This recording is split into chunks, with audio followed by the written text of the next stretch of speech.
آج انشاءاللہ تعالی ہم سورۃ الانفال کی آیت نمبر 68 اور 59 پڑھتے ہیں اور ان آیات کو سمجھنے کی کوشش کرتے ہیں۔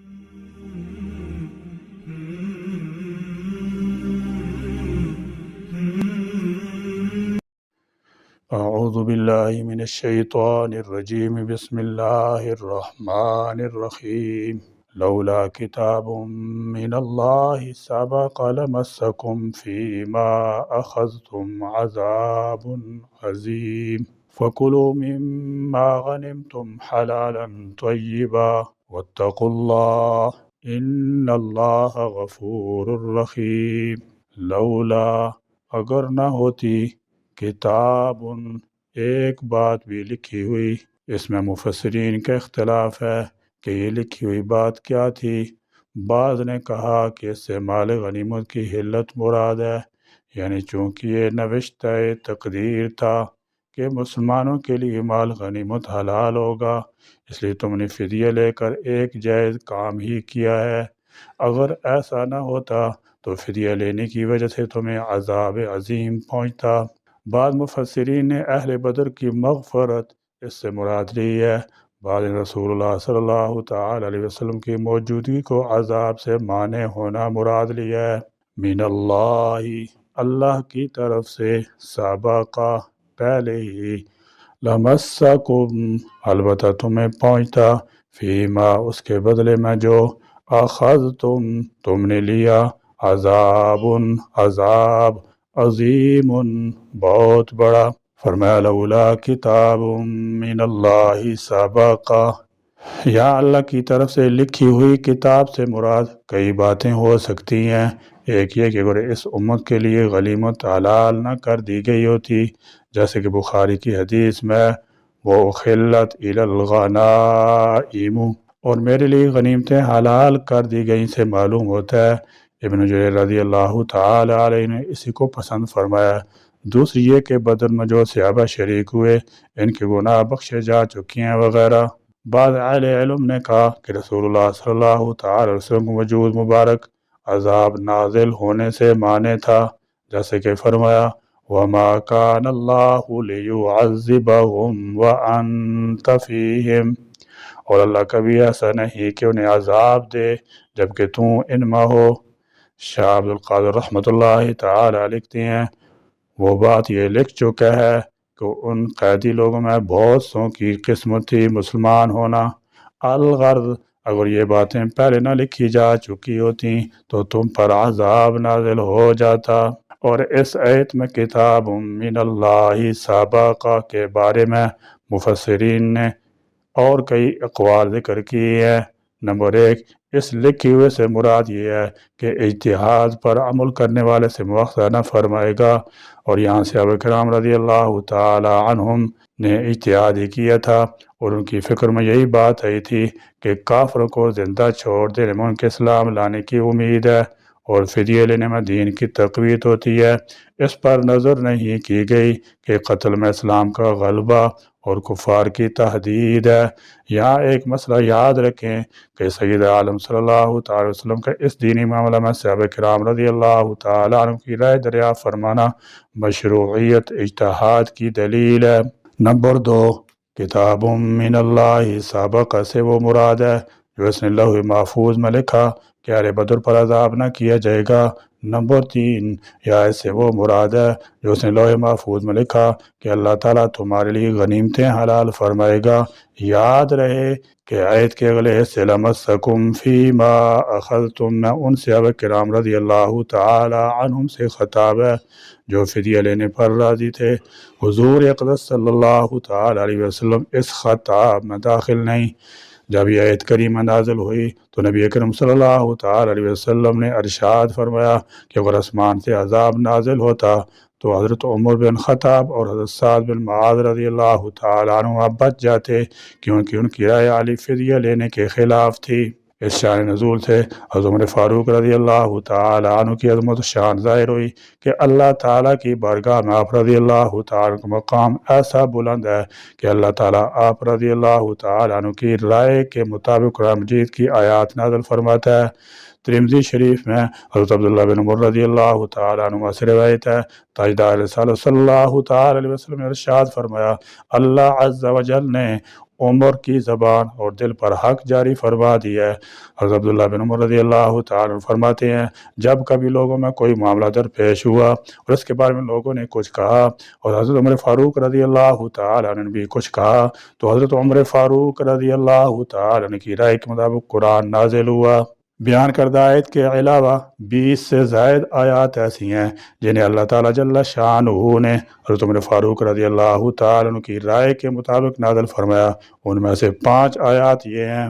نمبر 1، مقام ابراہیم کو نماز کی جگہ بنانے کی آیت۔ چنانچہ ایک مرتبہ حضرت عمر فاروق رضی اللہ تعالیٰ عنہ نے عرض کی، یا رسول اللہ صلی اللہ تعالیٰ علیہ وسلم، کاش ہم مقام ابراہیم کو نماز کی جگہ بنا لیں۔ تو اللہ تعالیٰ جل شانہ نے یہ حکم نازل فرمایا، وَاتَّخِذُوا مِن مَّقَامِ إِبْرَاهِيمَ مُصَلًّى، اور اے مسلمانوں، تم ابراہیم کے کھڑے ہونے کی جگہ کو نماز کا مقام بناؤ۔ نمبر 2، پردے کی آیت۔ چنانچہ ایک مرتبہ آپ رضی اللہ تعالیٰ عنہ نے عرض کی، یا رسول اللہ صلی اللہ تعالیٰ علیہ وسلم، کاش آپ ازواج مطہرات کو پردے کا حکم فرمائیں، کیونکہ ان سے نیک اور بد ہر قسم لوگ کلام کرتے ہیں۔ تو اللہ تعالیٰ جل شانہ نے یہ آیت نازل فرمائی، یا ایہا النبی قل لازواجک وبناتک ونساء المؤمنین یدنین علیہن من جلابیبہن ذالک ادنی ان یعرفن فلا یؤذین وکان اللہ غفورا رحیما۔ اے نبی، اپنی بیویوں اور اپنی صاحبزادیوں اور مسلمانوں کی عورتوں سے فرما دو کہ اپنی چادروں کا ایک حصہ اپنے منہ پر ڈالے رکھیں، یہ اس سے زیادہ نزدیک ہے کہ وہ پہچان ہی جائیں تو انہیں ستایا نہ جائے، اور اللہ بخشنے والا مہربان ہے۔ نمبر 3، نبی کریم صلی اللہ تعالیٰ علیہ وسلم کے ازواج مطہرات باہمی کسی اختلاف کے سبب سرکار دو عالم صلی اللہ تعالیٰ علیہ وسلم کے پاس جمع ہوئیں، جو آپ صلی اللہ تعالیٰ علیہ وسلم کے مزاج کے برخلاف تھا۔ تو حضرت عمر فاروق رضی اللہ تعالیٰ عنہ نے ازواج مطہرات سے فرمایا کہ یا تو تم اس سے باز آ جاؤ، ورنہ اگر نبی کریم صلی اللہ تعالیٰ علیہ وسلم تمہیں طلاق دے دیں تو قریب ہے کہ ان کا رب عز و جل انہیں تم سے اچھی بیویاں عطا فرما دے۔ تو یہ آیت بھی اسی طرح اتری، اور اللہ تعالیٰ جل شانہ نے فرمایا، عَسَىٰ رَبُّهُ إِن طَلَّقَكُنَّ أَن يُبْدِلَهُ أَزْوَاجًا خَيْرًا مِّنكُنَّ مُسْلِمَاتٍ مُؤْمِنَاتٍ قَانِتَاتٍ تَائِبَاتٍ عَابِدَاتٍ سَائِحَاتٍ ثَيِّبَاتٍ وَأَبْكَارًا۔ اگر وہ حبیب تمہیں طلاق دے دیں تو قریب ہے کہ ان کا رب انہیں تم سے بہتر بیویاں بدل دے، جو اطاعت والیاں، ایمان والیاں، ادب والیاں، توبہ کرنے والیاں، عبادت گزار، روزہ دار، بیائیاں اور کنواریاں ہوں۔ نمبر 4، ایک موقع پر آپ رضی اللہ تعالیٰ عنہ کے دل میں خیال پیدا ہوا کہ کاش غلاموں کو اجازت لے کر مکانوں میں داخل ہونے کا حکم ہوتا۔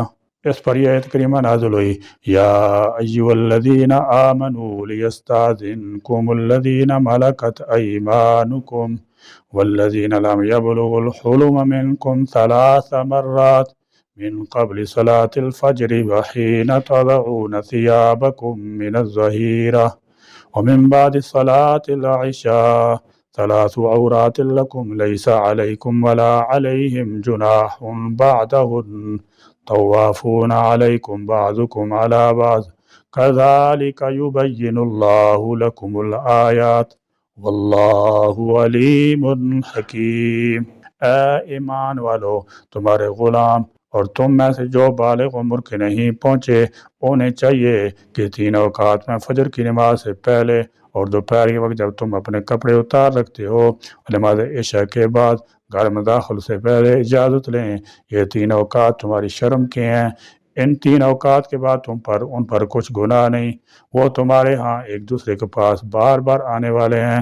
اللہ تعالیٰ تمہارے لیے یونی آیات بیان کرتا ہے، اور اللہ علم والا ہے، حکمت والا ہے۔ نمبر 5، منافقوں کے سردار عبداللہ بن ابی کے مرنے کے بعد آپ رضی اللہ تعالی عنہ چاہتے تھے کہ نبی اکرم صلی اللہ تعالی علیہ وسلم اس کی نماز جنازہ نہ پڑھائیں۔ اس کے لیے حضرت عمر بن خطاب رضی اللہ تعالی عنہ کوشش بھی کی۔ جب حضور اکرم صلی اللہ تعالی علیہ وسلم اس کی نماز جنازہ پڑھا کر واپس ہوئے تو یہ آیت نازل ہو گئی، وَلَا تُصَلِّ عَلَىٰ أَحَدٍ مِّنْهُمْ مَاتَ أَبَدًا وَلَا تَقُمْ عَلَىٰ قَبْرِهِ إِنَّهُمْ كَفَرُوا بِاللَّهِ وَرَسُولِهِ وَمَاتُوا وَهُمْ فَاسِقُونَ۔ اور ان میں سے کسی کی میت پر کبھی نماز جنازہ نہ پڑھنا اور نہ اس کی قبر پر کھڑے ہونا، بے شک انہوں نے اللہ اور اس کے رسول کے ساتھ کفر کیا اور نافرمانی کی حالت میں مر گئے۔ فَكُلُوا، چنانچہ تم کھاؤ، مما، اس سے جو غنیمتم، لیا تم نے غنیمت کا مال، جب قیدیوں کو بر وقت میدان جنگ میں قتل نہ کر دینے اور گرفتار کر کے انہیں عوض فدیہ لینے کی بنا پر عذاب نازل ہوا تو صحابہ کرام رضی اللہ تعالیٰ عنہ کو شک پیدا ہوا کہ یہ مال جو بطور فدیہ لیا گیا ہے شاید حلال طیب نہ رہا ہو۔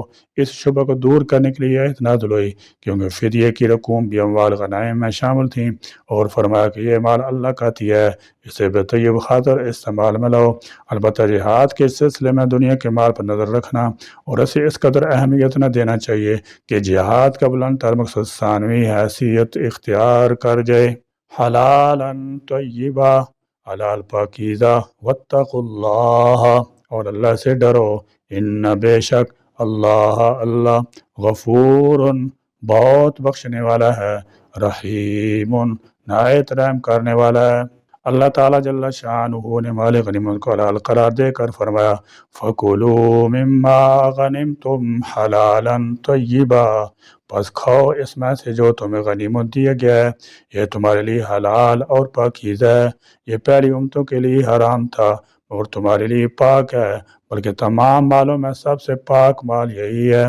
طبرانی شریف کی روایت میں آتا ہے حضور اکرم صلی اللہ تعالی وسلم نے فرمایا اللہ نے میری روزی نیزے کے نیچے رکھی ہے۔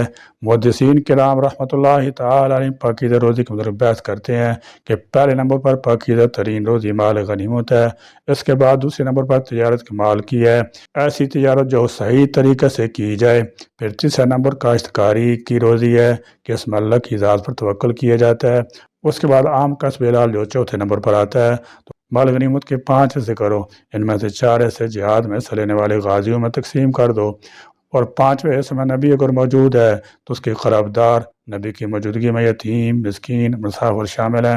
اگر نبی موجود نہیں تو پھر صرف 3 مددات رہ جاتی ہیں، یعنی یتیم، مسکین اور مسافر۔ فرمایا واتقوا اللہ، اللہ تعالیٰ سے ڈرتے رہو۔ یہ بات ہمیشہ پیش نظر رہے کہ کوئی کام اس کی منشا کے خلاف نہ ہو جائے اس موقع پر۔ مطلب یہ ہے کہ مال غنیمت کی تقسیم اللہ تعالیٰ کے عائد کردہ قانون کی پوری پاسداری کرو اور کسی کے حق میں کمی بیشی نہ کرو، ورنہ اللہ تعالیٰ جل شانہ کی ناراضگی مول لینے والی بات ہے۔ ایسے موقع پر اگر غیر اولا بات اختیار کر لی جائے تو اللہ تعالیٰ جل شانہ کا تاب آئے گا۔ اس لیے فرمایا کہ ہر وقت خدا تعالیٰ سے ڈرتے رہو کہ اس کی نافرمانی نہ ہو جائے، اور اگر تم اللہ سے ڈرتے رہو گے تو یاد رکھو ان اللہ غفور الرحیم، وہ بخشنے والا اور نہایت مہربان ہے۔ خوف خدا ہوگا تو وہ چھوٹی موٹی غلطیوں کو معاف کرتا رہے گا۔ غفور مبالغہ کا صیغہ ہے اور اس کا معنی بہت زیادہ معاف کرنے والا، اور رحیم یعنی بہت زیادہ مہربان ہے۔ وہ دیکھتا ہے کہ کس کے دل میں اطاعت کا جذبہ موجود ہے یا نہیں، اور یہ بھی کہ کوئی شخص دغا بازی تو نہیں کر رہا۔ جو شخص نیت اور عمل میں اخلاص رکھتا ہے تو اس کے لیے اللہ تعالیٰ جل شانہ نہایت بخشش کرنے والا اور از حد مہربان ہے۔ یا اللہ کریم ہم کو بھی دین پر صبر استقامت عطا فرما، اور اپنے حکم سے ہم کو اپنے دشمنوں پر غلبہ عطا فرما۔ یا اللہ کریم ہمیں قرآن کا فہم عطا فرما۔ یا اللہ کریم ہمیں قرآن و سنت پر عمل کی توفیق عطا فرما۔ یا اللہ کریم ہمیں دن رات قرآن پاک کی تلاوت کی توفیق عطا فرما۔ آمین۔ وآخر دعوانا الحمد للہ رب العالمین۔